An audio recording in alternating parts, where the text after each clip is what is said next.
and the raw materials, and then from the outside To the inside. to the inside by endocytosis. Okay. Then we have these ones. So these ones are also secreted. Remember, peroxisomes and lysosomes are secreted. So peroxisomes, they detoxify poisonous material like hydrogen peroxide or alcohol. It makes it harmless, so it doesn't affect you. And then once it's done that, it's secreted out. So that's peroxisome. Lysosomes, they bind to endocytic vesicles or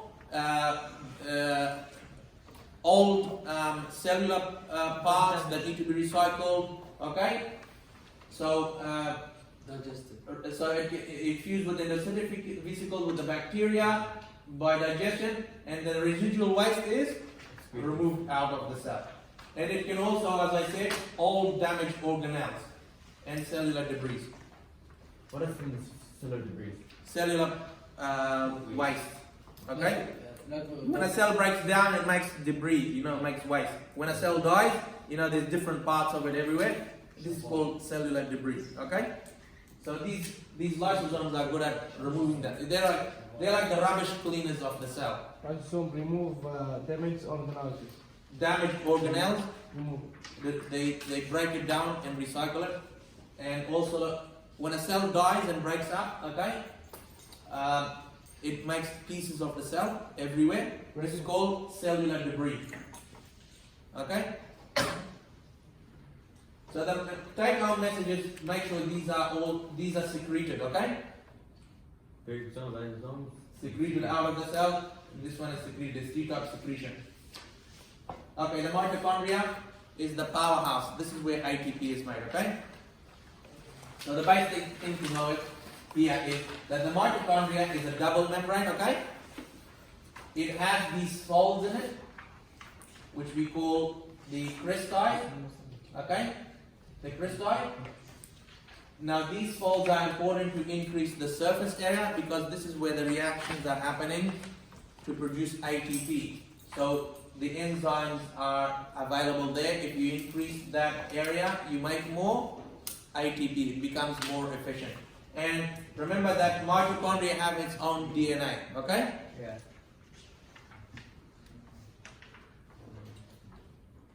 I think that's what we need to know basically. It's the power plant, it makes ATP, it has these folds, it's double membrane, it has its own DNA. Okay, So also increase the area. the crystal. This one increased area, it has DNA, it's the power plant makes ATP. That's the one. Okay? Take home, okay? Please, again, please. So it makes ATP, it's a power plant. Okay. It has its own DNA, okay? It has a double membrane. The inside one is called the cristae, okay? Crystal. Which forms the cristae. And this is where the enzymes are to make ATP from glucose. So we already know this formula from before, okay? I just don't need to repeat it, okay? I need to write the formula. Just know it, okay? We're not going to ask you to write it. It's very simple. Remember, this is the opposite of photosynthesis. Okay? Alright.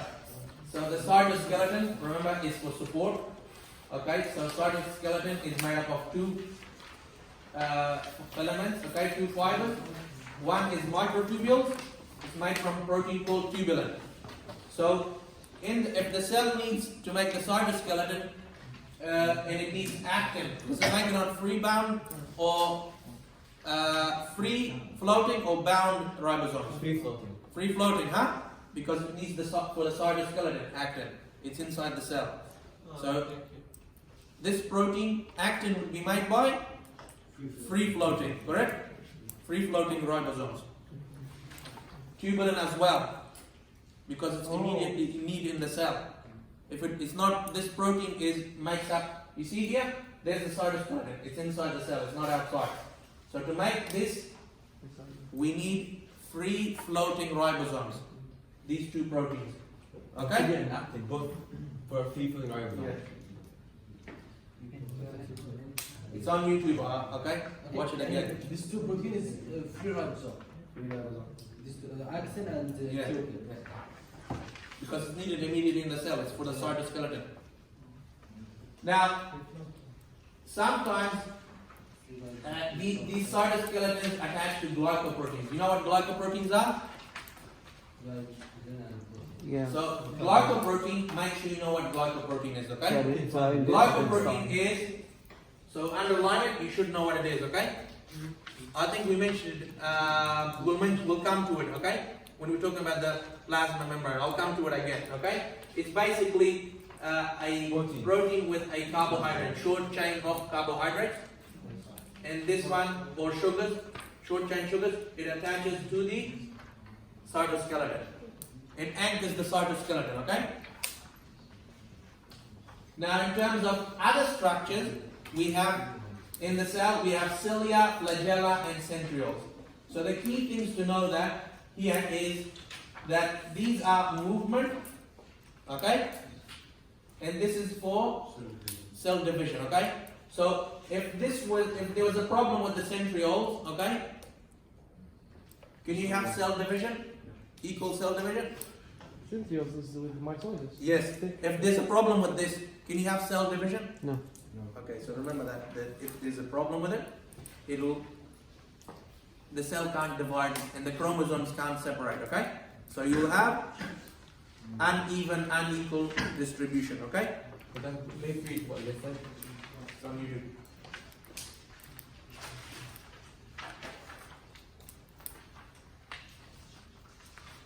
Alright, the structure is very important, okay? This thing, okay? And it's I'll make it very simple for you to learn, okay? So, cilia flagella, okay? What's the structure? We've got 9 doublets. So, 9 plus 2, what does the 9 mean here? 9 doublets on the periphery, okay? Peripheral means on the outside. Surface. So 9 plus 2, when I say what the 9 means, it means 9 doublets around. What if I say what does the 2 mean? 2 in the middle, okay? You got that? Yes. Very simple. Let's go here. We got the 9 plus 0, alright. If I ask you what does the 9 mean? 9 triplets on the periphery, okay? 9 plus 0, alright? If you see that, what does the 9 mean? Zero central. 0 central. So when I say what does the 0 mean, it means none in the okay? So that's what you need to know. Everybody got that? Why it's none in the center? Well, it's a different structure, okay? The centrioles. That one is more for movement. This one is not movement, so it's probably to do with that. Just one divide. This is for cell division. Okay? So if there was a problem with this centrioles, we should say, then the cell cannot divide properly, so the chromosomes will not separate properly. Okay? If you use a drug, or if you use if the cell has problems, doesn't have the centrioles, So not division. it will not divide. Okay? Drugs make stop. In cancer, we use drugs to stop cell division. You know? Yeah. We use drugs to actually stop this. So some faces. huh? A lot of faces. Yeah. 9 faces. Yeah, but this making the centrioles is important for everything, okay? Because without it, then you could do all the other phases. If the cell doesn't divide the chromosomes, it's not going to divide properly. It's going to have one cell with double the DNA, which is not good. Okay?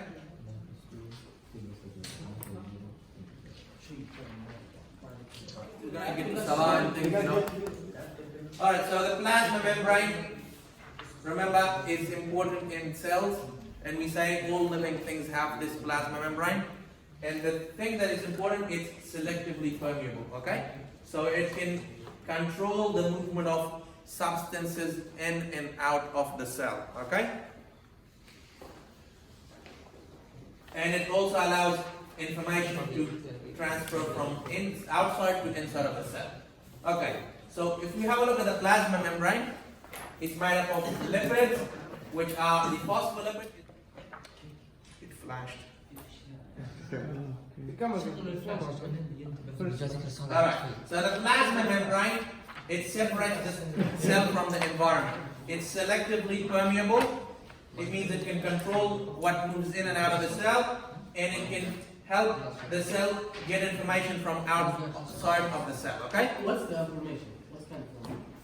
So it allows the cell to control what's moving in and out of the cell. Okay?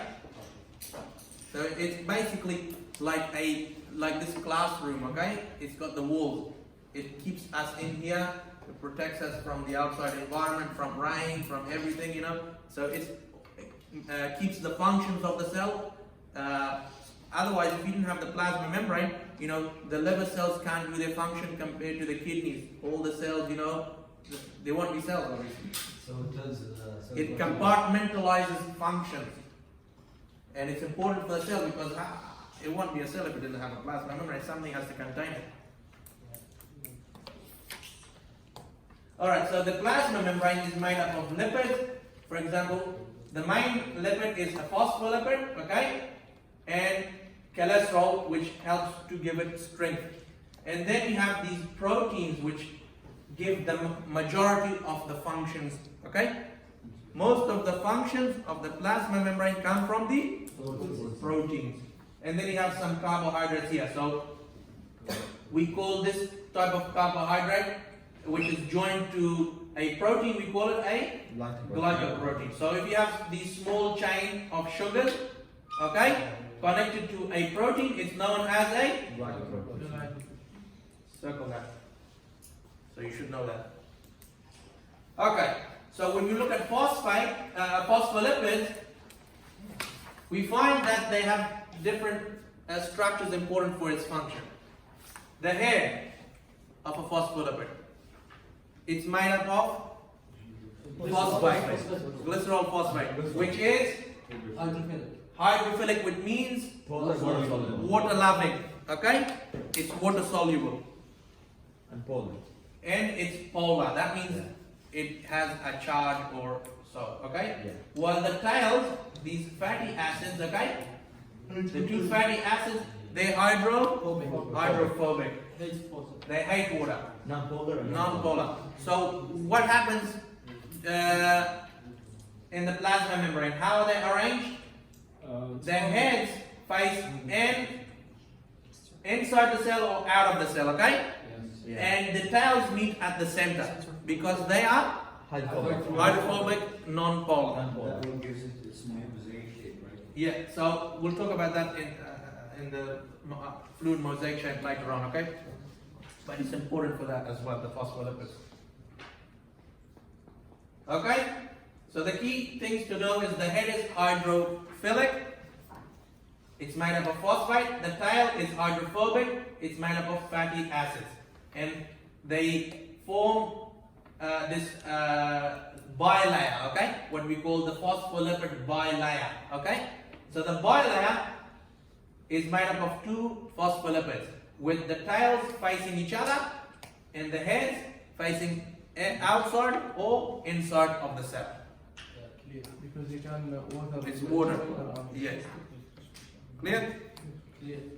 Alright, so in between the phospholipids we find another lipid called cholesterol. Remember cholesterol? How many carbon rings does cholesterol have? Four. Four.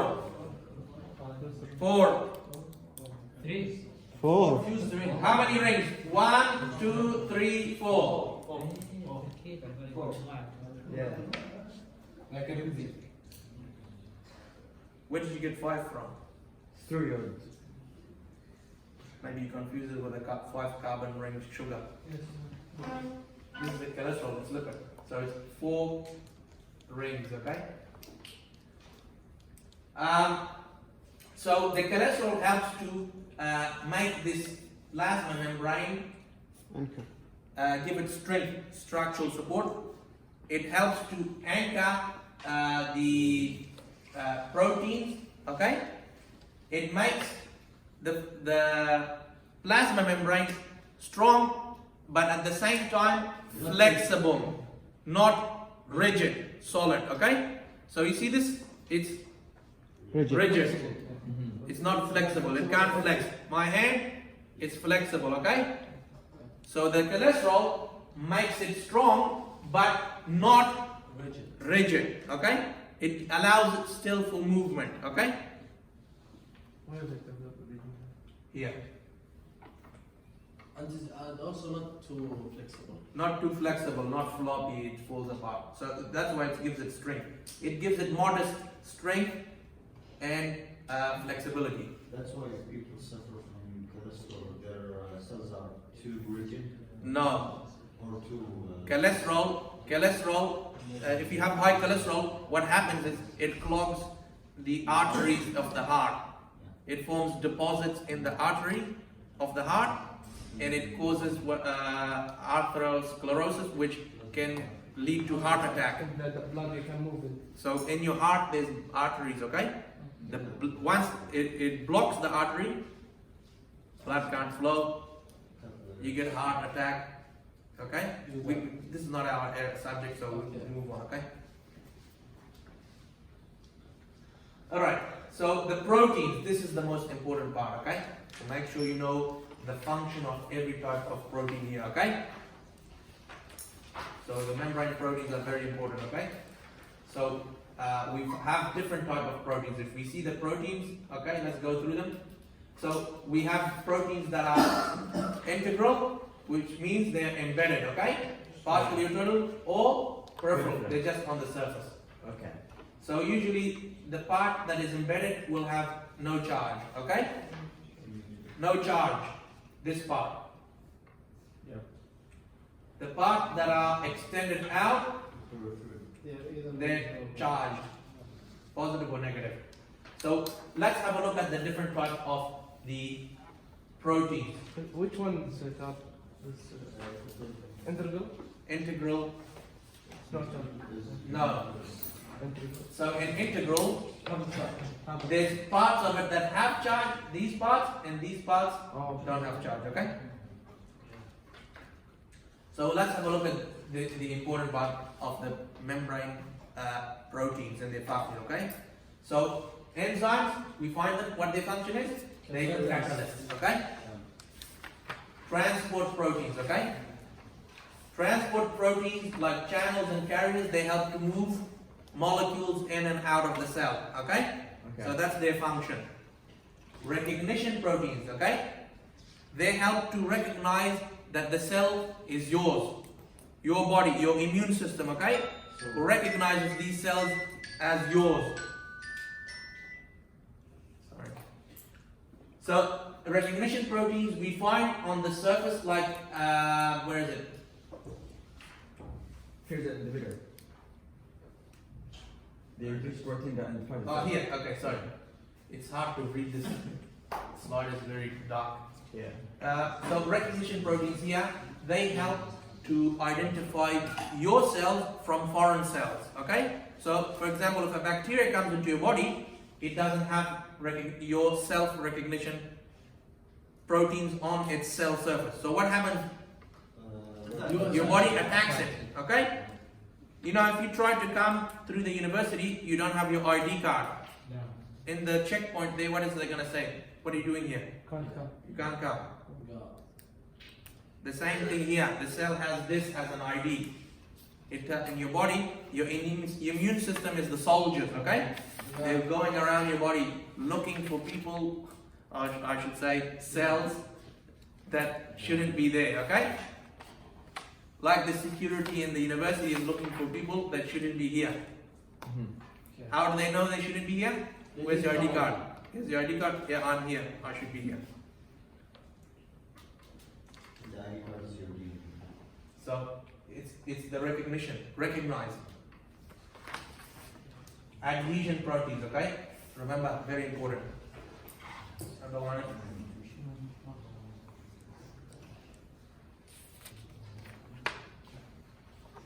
Okay. We learned about this, okay? Adhesion proteins, what do? Make tissue. So they attach cells together, okay? So stick to one another to form tissue. Yes. To form tissue. So one cell to the next cell is attached by adhesion proteins. We find this one is very important to remember too. Underline it. We find receptors. Receptors, they, we said that the plasma membrane allows the cell to communicate with the outside. Yes. So the receptors are very important in that. So remember they work in this lock and key fashion. Yes. Lock and key fashion. Yeah. See my car key here. It won't start your car if I put it in. It's Lock in different. the car. It won't. If I give you my key, go and start your car. You can't start, okay? So these receptors, they recognize specific signals, okay, such as hormones, okay. And once the specific hormone or signal has bind the receptor, it causes change inside the cell, okay. So it works as a lock and key. So if you put my car key in your car, it's not going to start it. So it's no change is going to happen, okay? If you put your key in there, it will start it. So there's a change, correct? So the same thing is here. If this hormone or this molecule, signaling molecule, does not bind to this because it doesn't recognize it, it could be a different shape, different size or whatever. It won't cause a change inside the cell. So receptor proteins are important for communication between outside and inside of the cell. Okay. It doesn't make anything to come into it. Sometimes it does, like in receptor-mediated endocytosis. Remember? Yeah, maybe Yeah. it's what ion. So, come at least it takes. We're talking about generally, okay? Okay. This is general, okay? We're not talking specific. There's other, there could be. We could talk about hundreds of other things that can happen here. But generally, we're talking receptor binds to the hormone or the ligand or the signal molecule, okay? And then it causes a change in the cell. It only happens if the specific molecule binds to the specific receptor, like a lock and key. Yeah. Underline that, underline that. Very important, underline it. Okay? So the fluid mosaic model. Now this is it took me a little while to make the student understand, but I think we understand it now that we went through it in the lectures. So the fluid mosaic model is referring to, it's a description of the plasma membrane. It's describing the plasma membrane. Okay? If we have a look at the plasma membrane here, you got phospholipids, okay? You got cholesterol, you got proteins, you got carbohydrates, okay? They all form a nice pattern. You know a pattern? Yes. Yeah. This is like a mosaic. A pattern is referring to mosaic, okay? So the pattern is referring to mosaic. The fluid part means that these different components can move around the plasma membrane. They're not constantly fixed. They're not fixed. They're not anchored. So they can move around and their position can change, okay? All things moving. Yes. So, and the plasma membrane, we said, is not rigid. It's not hard like this. It's fluid. It can move. So that's why fluid mosaic. So everybody make sure you know what that means. All right? So it's not rigid. Pattern. Its pattern changes. The phospholipids, the proteins, they're not anchored in specific. They're moving. Watch that video, okay? Okay. They're moving. The video on the fluid mosaic model. All right. It's on the blackboard, okay? Okay. It'll show you. You'll see how everything is moving around. That's the fluid mosaic model. Nothing is stationary, okay? It's always moving. Underline it. Okay, so we got some definitions here. Okay, so I think you already know this Okay? Yeah. Solution, solvent plus solvent, concentration, you know the number of molecules. Here we have important this. Data 40. Yeah. Underline. Underline. Must know this, okay? Follow this. What the fluid mosaic model is, okay? So, the concentration gradient, you know, basic chemistry, concentration basic chemistry, you know, the number of molecules, ions in a solution. So if there's more ions in a solution, what is it, hypo or hypertonic? More ions? Yeah, hypertonic. If it's less ions, Hypotonic. hypotonic. So pure water is Hypotonic. hypotonic. Okay? Less solutes. This is very important, okay? Okay, underline it. Because concentration gradient is important for what? Diffusion. Diffusion, okay? So write important for diffusion. Okay? Osmosis. Or osmosis as well, which is diffusion. And active transport. Yeah, not active, passive transport. Transport. So it's important for passive transport. Okay? If you have a look at here, passive transport, we have different types. Remember, some molecules can pass straight through, like oxygen, carbon dioxide, okay? Some molecules diffuse through channels, okay? Like water and ions. So if we block this, what will happen? Not gonna get Will diffusion happen? No. So if we add something here, a compound, a chemical to block this, what will happen to the diffusion of, say, calcium or sodium or ions? Not happen. It will not happen. Okay?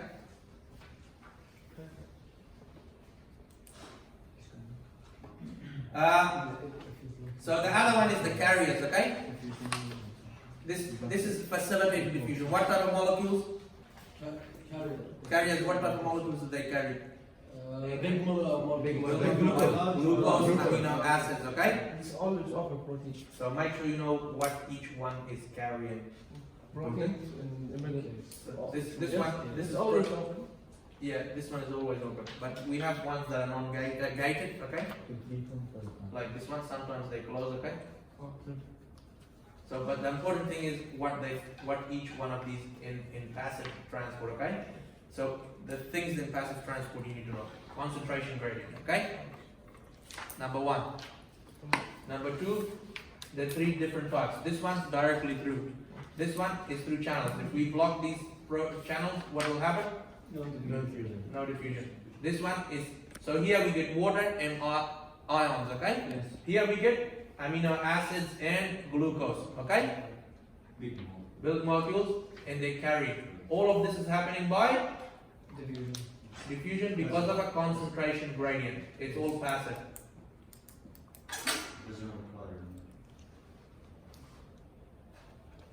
Then we have osmosis, which is the movement of water from high concentration to low concentration, okay? Active transport, this is where energy is required, okay? Bulk transport, also energy required. Remember two types, endocytosis and exocytosis. So concentration gradient is very important in passive diffusion or passive transport. From high concentration to low concentration, okay? So remember that. So remember this, okay? The concentration gradient. Underline that. Remember that. It's important for, That's it. okay? So these molecules move until we get equilibrium. What does that mean? Equal on both sides, then there is no net movement, okay? It's the same, okay? When it's It becomes isotonic, okay? when it's equal, On each there is side. no No more movement. if it's equal, there is no concentration gradient. There's no concentration gradient when it's equal. So I think I already went through these just then in that figure, and I told you the important things to learn, okay? Yeah. So important things to know in this slide is it's straight through the plasma membrane, okay? Non-polar molecules, okay? O2, CO2, okay? Oxygen and And these three molecules, okay? it's non-polar. If it's polar, then it has to go through Protein channel. channels, okay? So water can move through, ions can move through these channels, okay? If we block the channels, No diffusion. no diffusion, okay? So like water, ions like sodium, potassium and calcium, okay? Important here that carrier proteins or facilitated diffusion, Carrier protein. they carry glucose, simple sugars and amino acids, okay? And change its orientation. Yes, yes, they carry them, okay? And it's happening by diffusion. Alright? They carry big molecules. Like this example, okay? Alright, so osmosis is referring to the movement of water. And osmosis and tonicity is related here, okay? Because in tonicity we're talking about movement of water. Yeah. When we put Hypotonic solution. osmosis is dependent on tonicity, okay? Yeah. So osmosis is happening because this membrane allows water to move, but it prevents other molecules from moving easily, okay? So what happens is water moves from high concentration Low concentration. to low concentration, or Hypotonic, hypertonic. from hypotonic to hypertonic, okay? Yeah. High water concentration. Yeah, Which one? Low. low water concentration, from high water to low water. Dr. Hypo is lowest solute concentration. Yeah, we're gonna get to that later on, okay? We will get to it. I'm coming to it. Because it's in this chapter. So as we see osmosis here, there's a membrane here. It allows water to move, but it prevents this glucose from moving, okay? So water will move this way, correct? Yes. Yeah. It will move until it reaches Osmotic pressure. the osmotic pressure here. So this water level is having a force opposing the movement of water by osmosis, okay? Is this important? I'm just telling you, okay? So make sure you know it, okay? Okay. So the fluid pressure, this is fluid pressure, you know it's physics. Yes. If you put, you know, Lots of fluids. if you go deep in the ocean, the pressure increases as you go down. Yeah. So this body of water here is having a pressure of its weight on this way, okay? This is called the osmotic pressure. So it's preventing more water to come back this way. And this is happening obviously by gravity, okay? Yes. It's the physics of it, right? Okay. I think you might learn this in physics later on. We took it in We gravity. took it. You already took it? Yeah. Osmotic pressure? Oh, yeah. Fluid pressure? Oh, no, no, not yet. Not yet. Okay. If you take fluid pressure, you will understand this, okay? But basically, this fluid is having a pressure going down on it, okay? It's forcing down. That pressure, when it reaches a certain level, it will oppose osmosis and the osmosis will stop, okay? The water low is because low concentration. The water is moving, the level is here the same, correct? Yes. So there's now a driving force. What is it? Osmosis. Osmosis happens. The water level rises. Okay? When it reaches a level where the osmotic pressure or the fluid pressure is the same as osmosis, then no more water will move here. This level will stay the same. Okay? It will balance. Now this. Because this pressure will stop osmosis. This osmotic pressure, okay? So when it reaches the level, the osmosis can pull. No longer push water this way, it stops. It becomes, it stops the movement of water by osmosis to this side, okay? Alright, so I just basically, everything I just said here is written here, summarized, okay? Basically, it's a force against osmosis. Yes, So it reaches the equilibrium. pressure. And this is happening because of gravity, okay? You know, And then all these molecules are pushing down and because they're pulled. And that's until it reaches equilibrium. Yeah. So movement of water equals both ways. See here, initially there's more water moving this way, more water moving this way, less this way, until this pressure reaches the same as osmosis. Water movement will be the same on both sides. Equilibrium. Okay. Tonicity. Very important to know this, okay? So this is very easy to understand this, okay? So when we say hyper, yes, Used for gases, tonicity is for the well, diffusion here is also happening here. Yeah. Tonicity is referring to concentration between two different regions, okay? The difference in concentration of solutes. So it's referring to the concentration difference of solutes in two different regions. So where do we find that? Inside and out of the cell, okay? This is tonicity. Outside and inside. Yeah. So for example, if you have a hypertonic solution, it has more solute, less water. Yeah. High isotonic, Same solution. same solute, okay? Yeah. Hypertonic, Pure solute, more water. so pure water is Hypertonic. the most hypertonic. Yeah. So what happens is that water moves from hypotonic to hypertonic. Okay, so this sentence here. And when you have two isotonic solutions, you don't get water moving between them because they have the same solute concentration. Equilibrium. And in our body, most of the conditions are isotonic. So our body, the cells always maintain isotonic, equal solute concentration. Otherwise, what will happen? To explode. This thing, Ah. or this thing.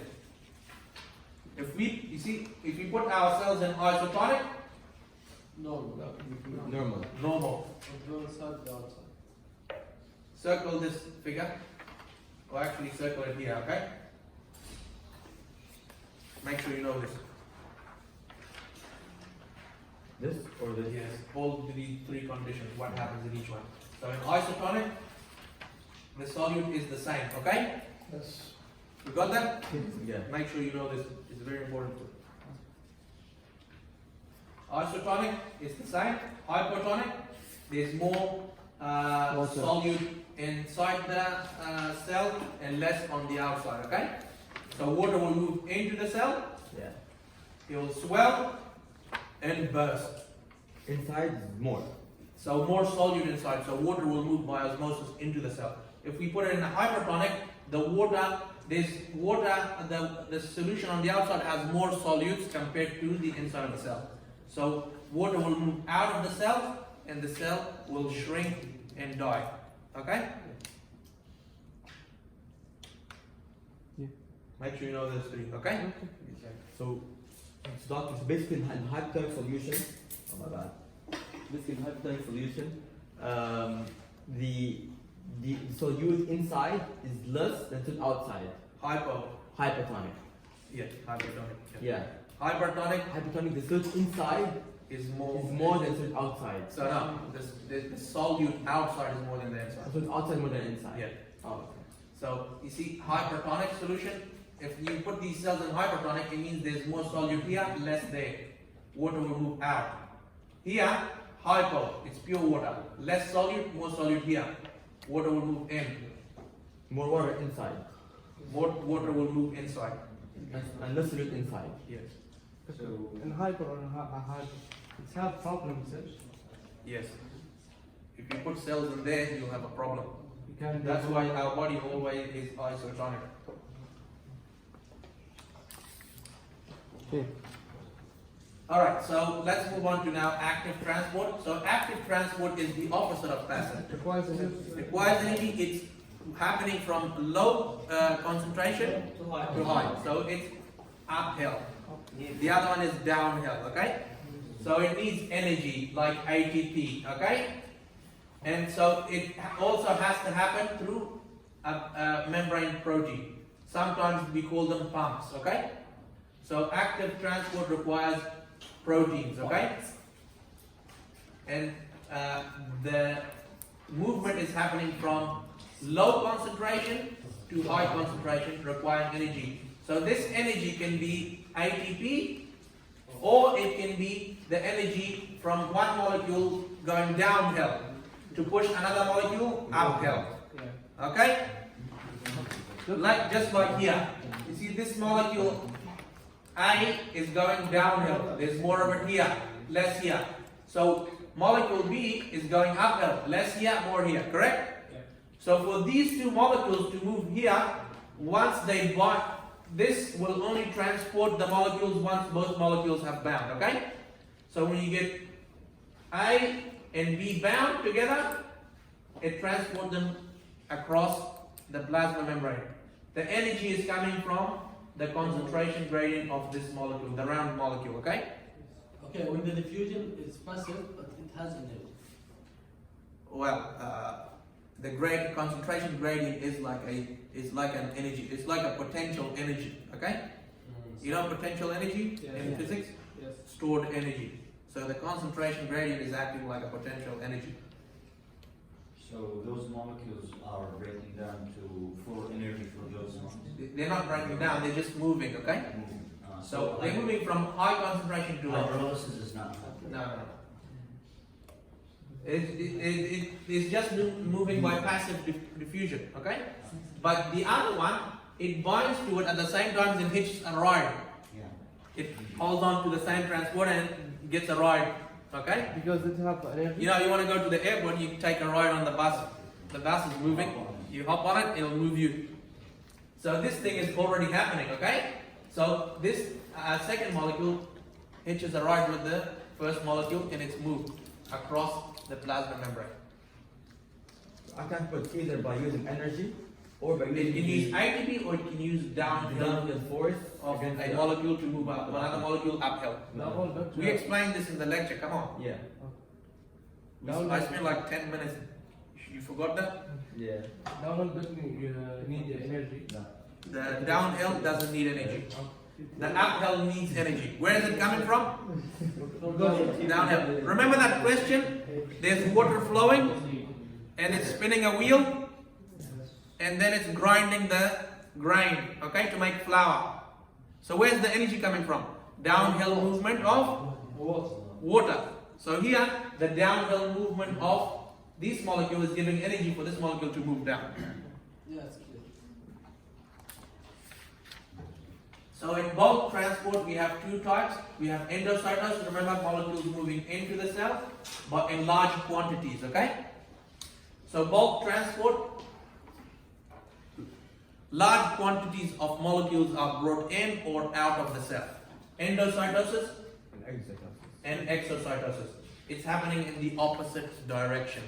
Secretion and the endocytosis. One is secretory, one is endocytic.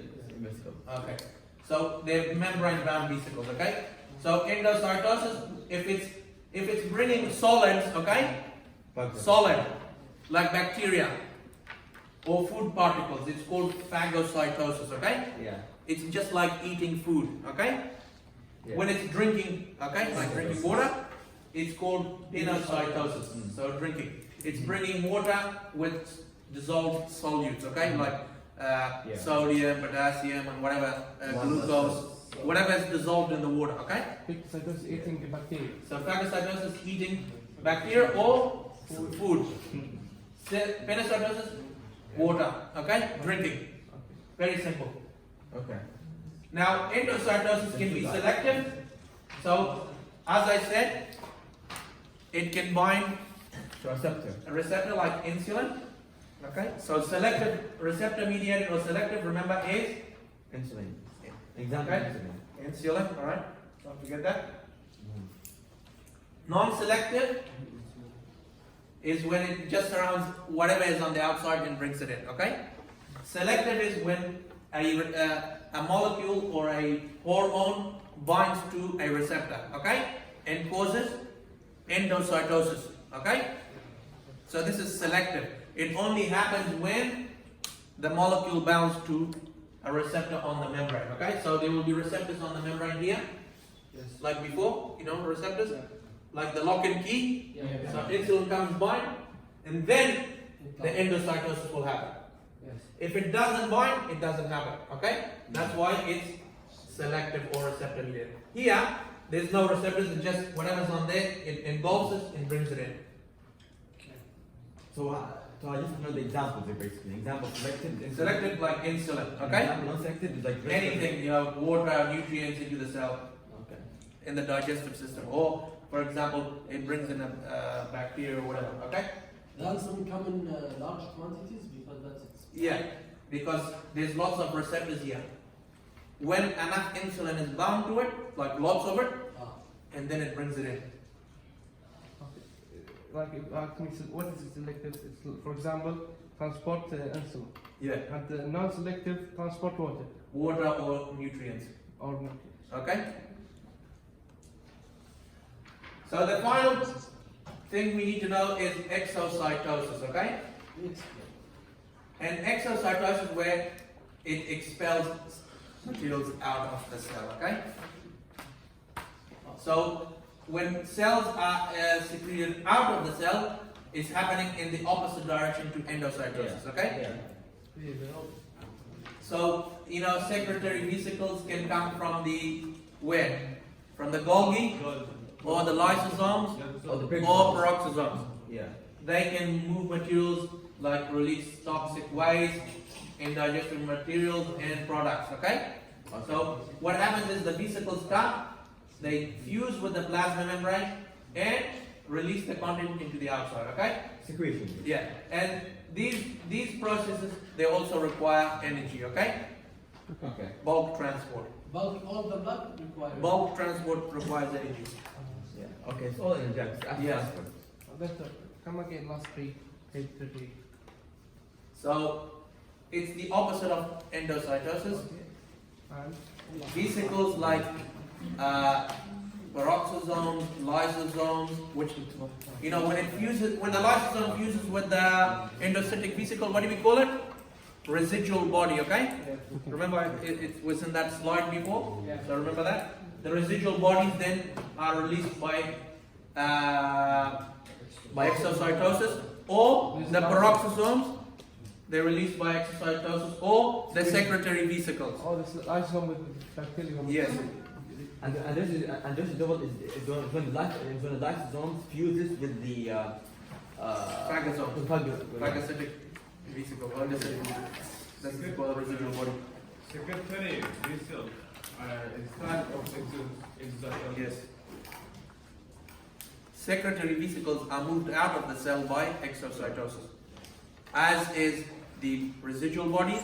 Okay, remember lysosomes plus the endocytic vesicle form the residual body.